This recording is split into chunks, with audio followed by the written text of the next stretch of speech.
साथियों, आप सबको प्यार, ढेर सारा आशीर्वाद और नमस्कार। बिना किए आपसे आंखें चार हो जाती हैं, हमारी आंखें चार, यानी आपके साथ हमारा हो जाता है दीदार।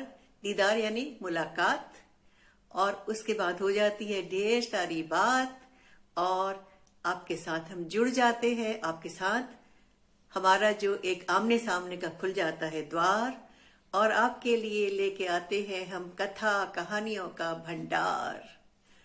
तो आज भी आपके लिए कुछ है, कुछ नया है। और आप कहेंगे हर बार नया होता है, नया होता है, लेकिन इस बार एकदम नई कहानी है। न राजा है, न रानी है, और न पर्यावरण है, न पानी है, न किसी की नादानी है, न किसी की मनमानी है, न किसी की बचकानी हरकत है, और न कोई पुरानी बात है, और न कोई नई कहानी है। न दादी है, न नानी है, न राजा है, न रानी है। तो क्या है भाई, इस कहानी में है क्या? आखिर ऐसी क्या बात है कि मैं कह रही हूं कि कहानी एकदम नई है, और नई होते हुए भी ये सारी चीजें नहीं है जो मैंने कही हैं। तो भाई, आज की कहानी में है क्या? नेहले पे दहले का दांव, पूत के दिख जाते हैं पालने से ही पाँव। ये कहावत है। नहले पे दहला होना जो है मुहावरा है, और पूत के पालने से पाँव दिख जाना कहावत है। तो आज की वार्तालाप जो है, आज की जो बातचीत है, वार्तालाप यानी बातचीत, कहीं ना कहीं मुझे लग रहा है कि मुहावरे और कहावतों की ही कुछ बातें होंगी, और इसमें कुछ न कुछ ऐसी बात होगी जो बिल्कुल नई होगी, आपने कभी सुनी नहीं होगी और कभी जानी नहीं होगी, और आपकी से बिल्कुल अनजानी होगी, लेकिन पहचानी आपकी होगी, क्योंकि आपने बहुत सारे मुहावरे पिछली कहानियों में, बहुत सारी कहावतें पिछली सारी बातों में आप सुनते चले आ रहे हैं। ठीक है, तो भाई क्या बात है नई? क्या है कोई गोरख धंधा? क्या है कोई बंदा? अरे भाई, मैं तो एक आपके सामने बैठी हूं बंदी, तो क्या चक्कर है? क्या कोई है किसी चीज का फंदा? अरे भाई, इस कहानी में है एक बंदा जिसका नाम है मियां गुमसुम। और मियां गुमसुम जो है इस कहानी के हीरो हैं, इस कहानी के मुख्य पात्र हैं, और उनके साथ जुड़ जाती है इस कहानी की एक और पात्र जो है बत्तो रानी। आपने कभी नाम भी नहीं सुने होंगे दोनों, मियां गुमसुम और बत्तो रानी। तो आज की हमारी कहानी मियां गुमसुम और बत्तो रानी की कहानी मेरी जुबानी आपके सामने रखने जा रही हूं। ठीक है, तो ध्यान से सुनिए, कान से सुनिए, मन लगा के सुनिए, और तन मन धन प्रण से मेरी ओर हो जाइए मुखातिब, यानी मेरी ओर आप केंद्रित हो जाइए, मेरी ओर अपनी दृष्टि और दिमाग लगाइए। ठीक है, तो जैसा कि नाम से आपको लग रहा है मियां गुमसुम, तो मियां गुमसुम अपने नाम के अनुसार हैं। कभी एकदम गुमसुम हो जाते हैं, एकदम सो जाते हैं, बुत से हो जाते हैं, न बात करते हैं, न चीत करते हैं, लगता है कि न पता नहीं क्या हो गया, और ये अपने आप में खो जाते हैं। असल में मियां गुमसुम जब किसी चीज से बचना चाहते हैं, किसी बात से अपना ध्यान हटाना चाहते हैं, और किसी का जवाब नहीं देना चाहते हैं, और अपने आप को बचाने के चक्कर में बहाने बना लेते हैं गुमसुमी के। कभी इन्हें गुमसुमी का दौरा पड़ता है, कभी ये सो जाते हैं, कभी खर्राटे लेने लगते हैं, और कभी अपने मुंह पर अखबार लगाकर ऐसे नाटक करते हैं जैसे कि बहुत गहरी नींद में सो गए हैं। ठीक है, बत्तो रानी जैसा कि नाम से साफ हो रहा है, बिल्कुल बातों में सयानी, और मुहावरे और कहावतों की कहती रहती है कहानी, यही सब बसा है उनकी वाणी में। और इसके अलावा जो भाषा बोलती हैं, चुटीली, चुस्त, जायकेदार, ऐसी कि बस दिल को असर करे, क्योंकि वो बात किसकी होती है? मुहावरों और कहावतों से भरी होती है। ठीक है, तो उन दोनों का थोड़ा थोड़ा परिचय और देती हूं कि कैसे है मियां गुमसुम। मियां गुमसुम सोते हैं, अक्सर झट चुप होते हैं, और समझ नहीं जब पाते हैं, झटपट बेसुध होते हैं, झटपट बेसुध होते हैं। यानी मियां गुमसुम अपने आप को गुमसुम कर लेते हैं जान के, ताकि वो बच सके, और जो जब चाहते हैं बेआवाज हो जाते हैं। अपनी इसी हरकत पे उन्हें नाज है। और इधर बत्तो रानी, जैसा कि नाम से साफ होता है जाहिर, बातों करने में बिल्कुल बातों की महारानी, अपने आप को समझने वाली सबसे सयानी। तो बत्तो रानी कैसी हैं? बत्तो रानी ज्ञानी हैं, और बत्तो रानी ज्ञानी है, भाषा की विज्ञानी है, मुहावरों की कहावतों की उनकी समझ पुरानी है, मुहावरों की कहावतों की उनकी समझ पुरानी है, और बत्तो रानी ज्ञानी है।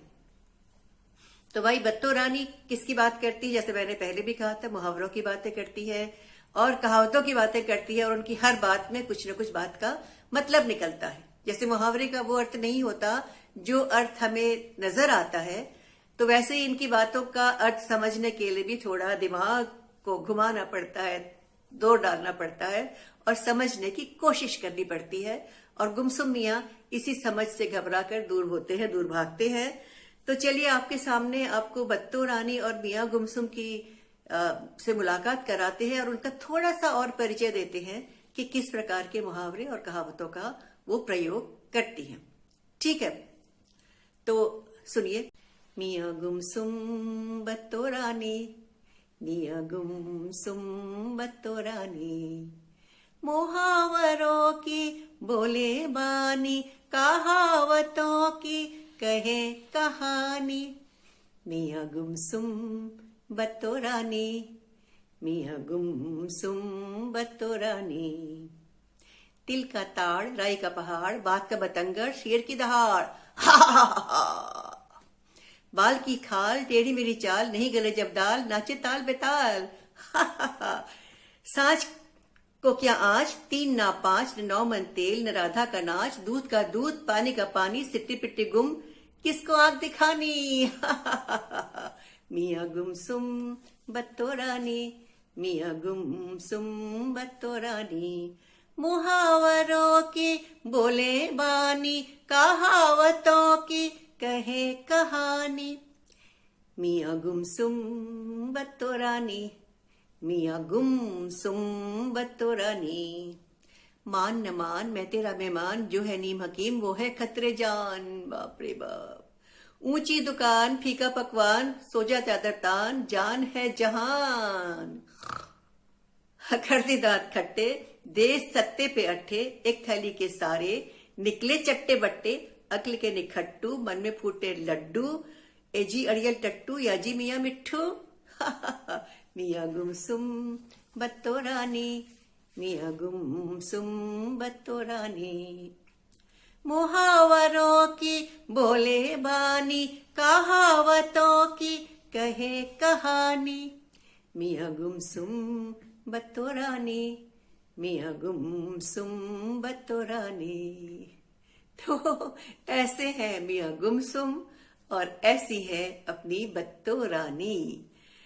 तो इनकी हर वक्त अक्सर नोक झोंक चलती रहती है, दोनों सामने आमने रहते हैं, पड़ोस में रहते हैं, और किसी न किसी बात में तू तू मैं चू चू चे चे, गुफ्तगू और किसी न किसी तरह की बहस आपस में इनकी चलती है। बत्तो रानी कुछ न कुछ पाठ पढ़ाने की कोशिश करती है, शिक्षा देने की कोशिश करती है, और मियाँ गुमसुम उससे बचते हुए हैं, कतराते हैं और उससे मुंह चुराते हैं और आंखें बंद करके गुमसुमी में खो जाते हैं। ठीक है, तो चलिए झांकते हैं इनकी अनोखी दुनिया में और आपको ले चलती हूं उनके पास और एक दिन की घटना आपको सुनाती हूं कि एक दिन क्या हुआ। एक दिन की बात है, मियाँ गुमसुम अपने घर के बाहर बरामदे में बैठे हुए थे, आराम से अखबार उनके हाथ में था, अखबार पढ़ रहे थे, और तभी उन्होंने क्या सुना, आवाज सुनी बत्तो रानी जो सामने सड़क से आ रही थी। और जैसे ही उन्होंने बत्तो रानी की आवाज सुनी, बत्तो रानी से बचने के लिए अपने मुंह पर अखबार से अपने मुंह को ढक लिया और ऐसा दिखाने लगे जैसे बड़ी गहरी नींद में सोए हों, और खर्राटे भी भरने लगे। जब बत्तो रानी ने देखा, उन्होंने दूर से देख लिया था, मियाँ गुमसुम अखबार पढ़ रहे थे, और उनको देखते ही उन्होंने झटपट अपने चेहरे को अखबार से ढक लिया था। तो बत्तो रानी तो गुस्से में हो गई, जलकर खाक। जलकर खाक होना मतलब बहुत तेज गुस्सा आना, और वो चिल्लाई, वहीं से बाहर से ही चिल्लाई, अरे मियाँ गुमसुम, ये तुम्हारे नखरे मैंने बहुत देख लिए, गुमसुमी का दौर तुम्हारा देख लिया, ये तुम नाटक करना बंद करो, मुझे पता है तुम जागे हुए हो और बहाना किसका बना रहे हो कि तुम्हें नींद आई हुई है, खर्राटे ले रहे हो। अरे मियाँ, तुम्हारी इन हरकतों को देखकर मेरे तन बदन में आग लग जाती है, आग आग लग जाती है, आग आग लग जाती है, आग। मियाँ गुमसुम ने अखबार नीचे करा और ऐसे देखा और हंसने लगे और बोले, कहाँ आग लगी है बत्तो रानी, तुम्हारी तो अजब है कहानी। कहीं आग नहीं लगी और कहीं कुछ नहीं हुआ। मैं अच्छा भला सो रहा था, मुझे सोते से जगा दिया और मेरी नींद तो तोड़ी तोड़ी, उल्टे से मुझे आग लगने का बहाना बना के एकदम चौंका दिया। कोई मैं दमकल हूं, आग बुझाने वाली गाड़ी हूं, जिसके पीछे होती है टन टन टन टन बजने वाली या सायरन बजाने वाली आवाज और पीछे होती है एक सीढ़ी। क्या मैं वैसी हूं कोई गाड़ी? अब तो बत्तो रानी और नाराज हो गई और गुस्सा हो गई और आगे थोड़ा सा बढ़ी और क्या बोली, मियाँ गुमसुम से बोली, मियाँ गुमसुम, आप तो बिल्कुल बिल्कुल वैसे के वैसे, आपकी बुद्धि जो है बिल्कुल खत्म हो गई है। कितनी बार आपको मैं समझा समझा के थक गई, पढ़ा पढ़ा के हार गई, मेरी जुबान थक गई, लेकिन आपके कानों में जूं नहीं रेंगी। कानों में जूं रेंगना भी एक मुहावरा है जिसका अर्थ होता है आपको कुछ समझ ही नहीं आया। आपके कानों में जूं नहीं रेंगी और आप मेरी बात समझते ही नहीं। मैं आपको बताती हूं कि मुहावरे का वो मतलब नहीं होता जो आपको सुनाई पड़ता है। मुहावरों का अर्थ निकालना पड़ता है, उसके लिए दिमाग लगाना पड़ता है और दिमाग की चाबी घुमानी पड़ती है। अक्ल का ताला जो है खोलना पड़ता है, वरना जंग लग जाएगा उसमें मियाँ, और फिर जो अक्लमंदी की बात सोचते हो वो हो जाएगी अक्ल बंद और बुद्धि हो जाएगी मंद। मियाँ गुमसुम बत्तो रानी की बात सुनकर झल्लाए और उसके बाद बोले कि बत्तो रानी, तुम कैसी बातें करती हो? तुम्हें याद है तुमने मुझे समझाया था कि अक्ल दिखाई नहीं पड़ती, अक्ल इतनी बड़ी होती है, अक्ल बड़ों बड़ों को मात दे देती है। तो जो अक्ल इतनी बड़ी होती है, जो दिखाई तक नहीं पड़ती है, उसमें ताला कैसे लगेगा? अब तो बत्तो रानी की झल्लाने की बात थी, बिल्कुल बारी थी। वो तेजी से चीखी, चिल्लाई, झल्लाई और उन्होंने अपना माथा पीटा और उन्होंने कहा, मियाँ तुम रहोगे वही बजरबट्टू के बजरबट्टू, अक्ल के पीछे लठ लेकर दौड़ने वाले निखट्टू, पूरे के पूरे बेअक्ल के टट्टू। अब मियाँ जो थे गुमसुम मियाँ, वो भी ताव खा गए। उन्होंने कहा, कैसी बातें कर रही हो बत्तो रानी? कोई अच्छी बातें करती, कोई कहानी सुनाती, कोई बात करती तो मुझे मजा भी आता। तो इस बात पर बत्तो रानी बोली, अच्छा मियाँ, तुम्हें तुम्हारी तरह के एक ढपोर शंखी की बात बताती हूँ। हाँ, तो बत्तो रानी ने कहा, मियाँ गुमसुम, मैं आपसे ढपोर शंख की बात कह रही थी। अब आप सोचोगे ढपोर शंख क्या है? भाई ढपोर शंख होना भी जो है वो एक तरह की कहावत है, जिसका मतलब है कि आप सिर पैर की बातें करते हो, बेतुकी बातें करते हो, बहुत बातें करते हो और अंदर से होते हो खोखले। यानी आप क्या होते हो? आप होते हो थोथा चना बाजे घना। ये भी एक कहावत है जिसका मतलब है कि जो चना जिसके अंदर दाना नहीं होता खूब बचता है, तो जो बिल्कुल बेअक्ल होता है, जिसका दिमाग खाली होता है, वो बहुत बढ़ चढ़ की बातें करता है, ढोल की पोल की तरह। ये भी एक मुहावरा है, ढोल का पोल, यानी अंदर से कुछ नहीं, अंदर से बिल्कुल खाली खाली। तो मियाँ आप इतने बेअक्ल हो, आपकी अक्ल का ताला बंद है जिसमें लग जाएगी जंग, ये मैं कहना चाह रही थी। और इसलिए हे ढपोर शंखी मियाँ, ये अपना जो गुमसुमी का जो आपने नाटक शुरू किया है ना, इसको आप थोड़ा कम करा करो और थोड़ी बुद्धि का प्रयोग करो और थोड़ी बातें करो, तो आपकी बुद्धि खुलेगी, आपका दिमाग खुलेगा और आप अच्छी तरह ठीक तरह से सोच पाओगे। अब मियाँ गुमसुम जो है, उन्होंने थोड़ी सी बत्तो रानी की खुशामद करनी शुरू की और कहा, अरे बत्तो रानी, क्यों करती हो इतनी मनमानी? मैं थोड़ी सी कर देता हूँ नादानी, तो तुमने भी मन में ठानी कि तुम मुझे बेवकूफ बनाती रहोगी, बनाती रहोगी। अरे बत्तो रानी, वो किसकी तुम बात कर रही थी ढपोर शंख की? उसकी कोई कहानी भी तो होगी, तो उसकी कहानी तो सुनाओ। अब जो है बत्तो रानी की थोड़ी और झल्लाने की बारी थी। उन्होंने कहा, सब सुनाऊंगी, सब सुनाऊंगी, पहले अपने मुंह का ये ढक्कन तो हटाओ। उन्होंने अभी तक अखबार अपने मुंह पे रखा हुआ था। ये ढक्कन तो हटाओ और पास बैठने को कहोगे तभी तो आऊंगी सामने और तभी तो आपको सुनाऊंगी। मियाँ गुमसुम ने अखबार निकाला तो उसके नीचे सचमुच में एक ढक्कन था। क्या था? उन्होंने मास्क लगाया हुआ था। और मियां गुमसुम बोले, अरे बत्तो रानी, ये ढक्कन नहीं है, ये है मास्क। जो इतना खतरनाक वायरस आजकल फैला हुआ है ना, उससे बचने का यही उपाय है। और तुमसे पास आने को भला कैसे कहूं? सोशल डिस्टेंसिंग भी तो करनी है, पास आओगी तो सोशल डिस्टेंसिंग रही दी जाएगी। इसलिए बत्तो रानी, तुम मुझे बेवकूफ कह रही हो, बेअक्ल कह रही हो। असल में बेअक्ल तुम हो जो बिना मास्क लगाए घूम रही हो। बत्तो रानी की आंखें चौड़ी हो गई। अरे मियाँ, तुम तो इतनी अक्लमंदी की बात कर रहे हो। फिर दोबारा हंसती हुई बोली, लेकिन मियाँ, मैं तुम्हारी परीक्षा ले रही थी, तुम्हारा इम्तिहान ले रही थी। उन्होंने अपने झोले से बत्तो रानी ने अपना मास्क निकाला और पहन लिया और बोली, मैं भी मास्क लगाकर ही चलती हूँ, और देखो तुमसे 4 गज दूर पे खड़ी थी, 2 गज भी नहीं। लेकिन मैं तुम्हारा इम्तिहान ले रही थी और देखना चाह रही थी कि क्या तुम्हें पता है कि इतना खतरनाक वायरस से बचने के लिए मास्क पहनना जरूरी है। तो मियाँ, तुम तो अपनी इस इम्तिहान में जीत गए, मैं तुम्हारा लोहा मान गई। लोहा मान जाना भी एक मुहावरा है, जिसका मतलब है कि आप बुद्धिमान हो, आपकी बात ठीक है, आप सही हो, ये मान लेना। तो मियाँ गुमसुम हंसे और बोले, अच्छा मेरा लोहा मान गई, तो भाई सुनाओ कोई कहानी बत्तो रानी।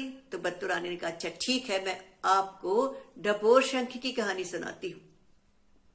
तो एक थे ढपोर शंखी जी, और बातें हाँकते थे इतनी बड़ी बड़ी, और काम थे बिल्कुल थोड़े। दिमाग लगाते नहीं थे, लेकिन ऐसा दिखाते थे, ऐसा जताते थे कि उनके बराबर दुनिया में बुद्धिमान कोई नहीं है। एक गांव वालों ने एक बार उनकी ऊंची ऊंची बड़ी बढ़ चढ़ के बोलती बातें सुनी, तो उन्होंने कहा, अरे ये तो बड़ा बुद्धिमान इंसान है, और उसको मुखिया चुन लिया गया। अब ढपोर शंखी जी और खुश। पहले तो बातें ही करते थे, अब लोग उन्हें सलाम करते थे, उनकी बातें मानते थे, उनसे मशवरा लेते थे, उनसे राय लेते थे, उन्हें भाषण देने के बहुत सारे मौके मिल जाते थे। उनकी पौबारह थी। पौबारह मतलब हर तरह से चांदी चांदी, हर तरह से चांदी चांदी भी एक कहावत है। इसका मतलब हर तरह से वो प्रसन्न थे, खुश थे। अब एक बार क्या हुआ कि गांव में एक नदी थी। उस नदी में अक्सर हर बरसात में पानी बढ़ने लगता था, और कभी बाढ़ आती थी तो पानी अंदर आ जाता था गांव के, और जान माल सबका नुकसान होता था। और लोगों को हिदायत दी जाती थी, उन्हें चेतावनी दी जाती थी कि समय रहते आप अपनी हिफाजत के लिए थोड़ा दूर चले जाओ नदी से।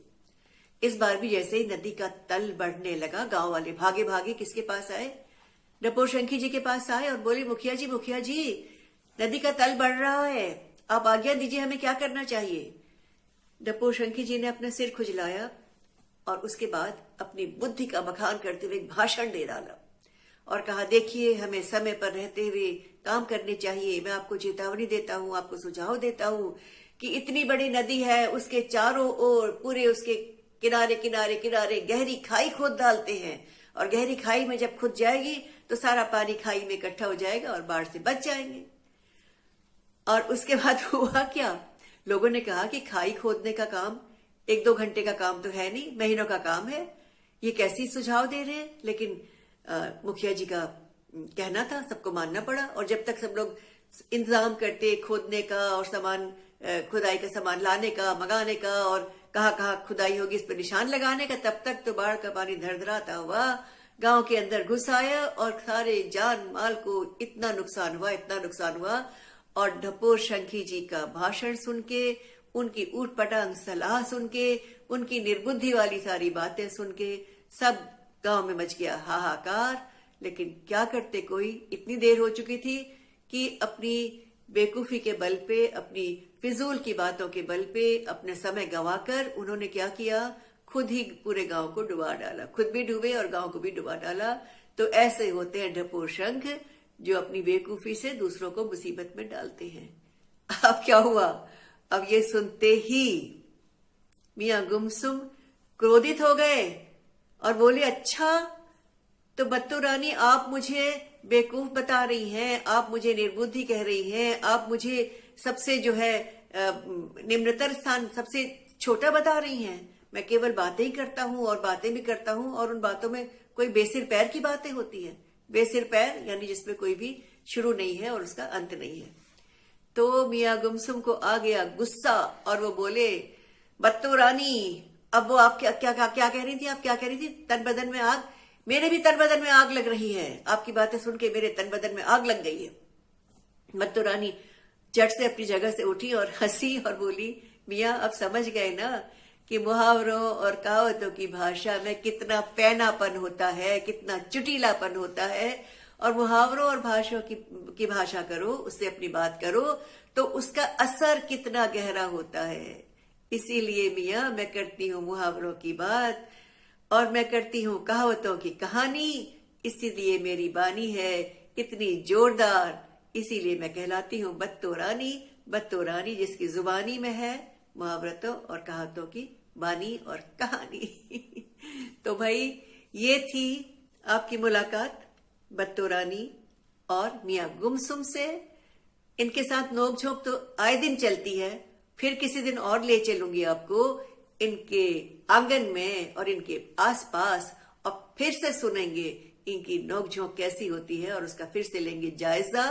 अभी तो दोनों ने अपना अपना मास्क लगा लिया और दोनों अपने अपने रास्ते चल दिए, तो हम भी चलते हैं अपने रास्ते।